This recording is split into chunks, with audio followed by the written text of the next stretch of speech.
Hi everyone, in this video we're going to be exploring my childhood garden where I first learned all about wildlife.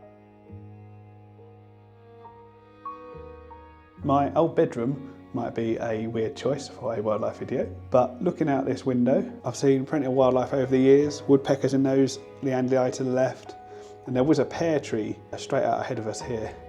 And that's where I took this, my first ever wildlife photo of a coloured dove. But along with the normal house spiders, I also on 2 occasions found one of these, a spitting spider. They're quite hard to find, a lot of arachnologists have never seen one. Now I saw lots of common birds from this window, but weirdly I never saw any finches apart from one solitary chaffinch I saw, which means I saw as many chaffinches as I saw marsh harriers from this window.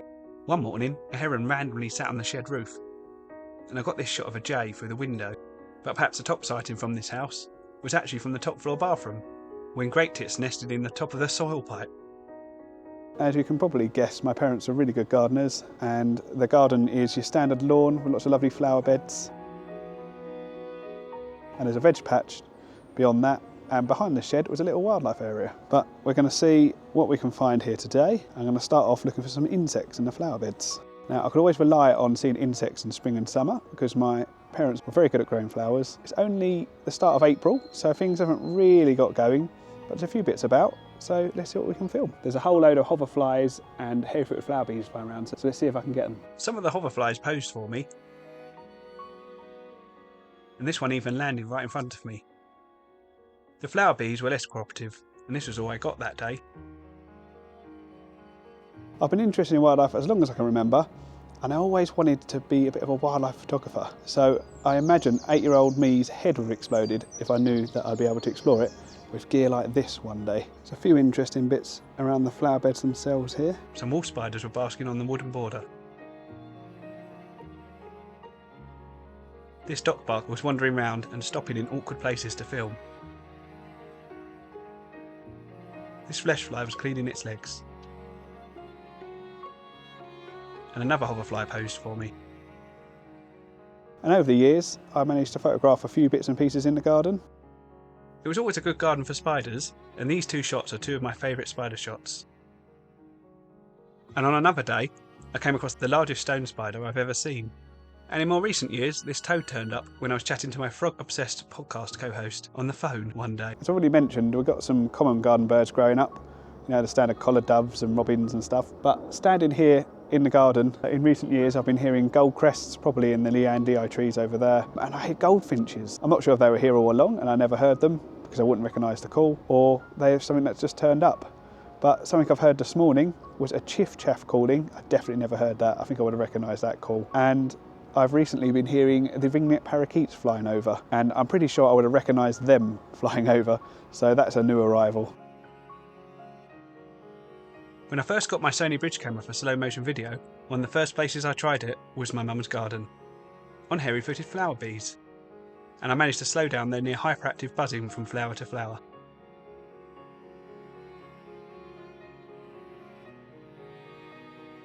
Gatekeeper butterflies became quite common in my adult years, as were these giant hoverflies. And I remember filming this spore of spiderlings as they dispersed when they were spooked, before slowly gathering back together.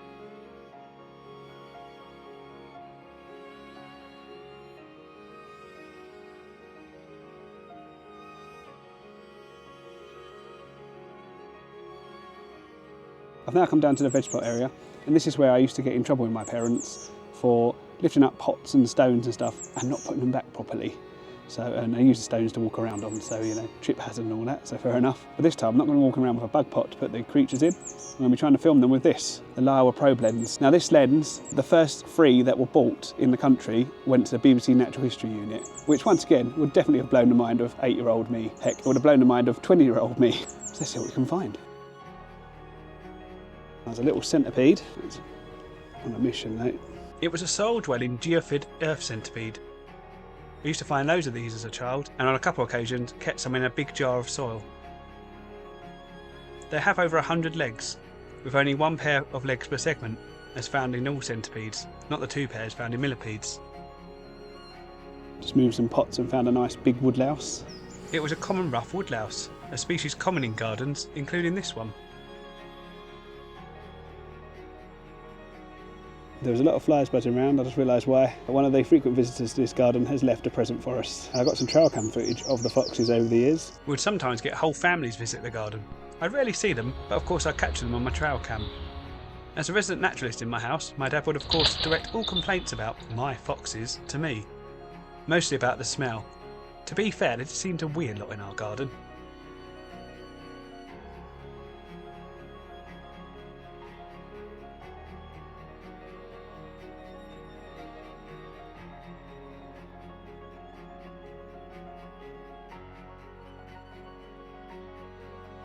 And by breaking the fences with their constant jumping over them, despite the fact there were gaps further along the garden. Of course, my dad never did anything to harm them, he just got a little bit annoyed with them. Perhaps the most impressive species found in this garden was the stag beetles.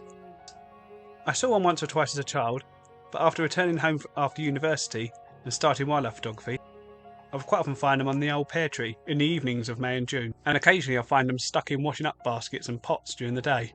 After posting the photos I'd taken, a few times I had other wildlife photographers ask if they could come round and photograph them. Unfortunately, the pear tree had to be cut down, as I've already mentioned, but the stump is still there, so plenty of rotten wood for the larvae still, and I even managed to find this one last year. So I've just been mowing the lawn in my childhood home, which you can see behind me, and I had to stop to rescue this chap. So I'm going to go down to the end of the garden and I'm going to go let it go in the wildlife area that my parents made.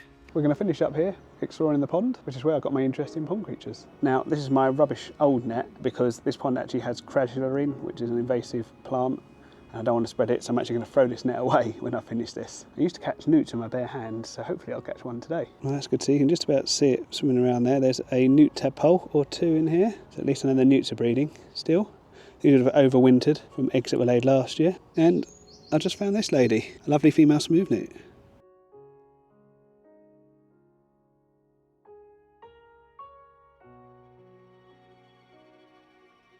Well, so far I found no invertebrates in this pond, but that could be because there's still goldfish in here. I haven't seen one today, but I bet they're still in here. And goldfish just eat everything. But over the years I did see some cool stuff. Over the years I found a few species for the first time. We used to get pond olive mayflies, and when I managed to catch one in a jar, it rose up to the surface and emerged.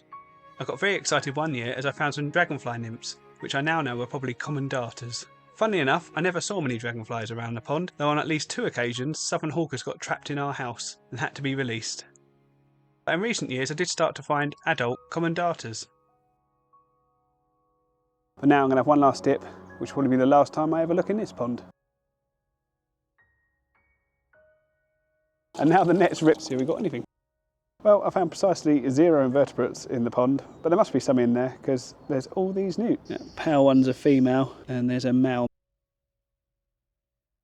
And 3 tadpoles. So these are all smooth newts. But other than the newts, it's the toads I'll always remember the pond for, as they bred most years when I was a kid.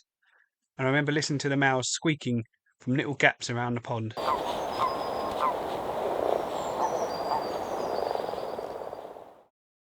And finding the spawn and tadpoles, and later in the year toadlets in the garden.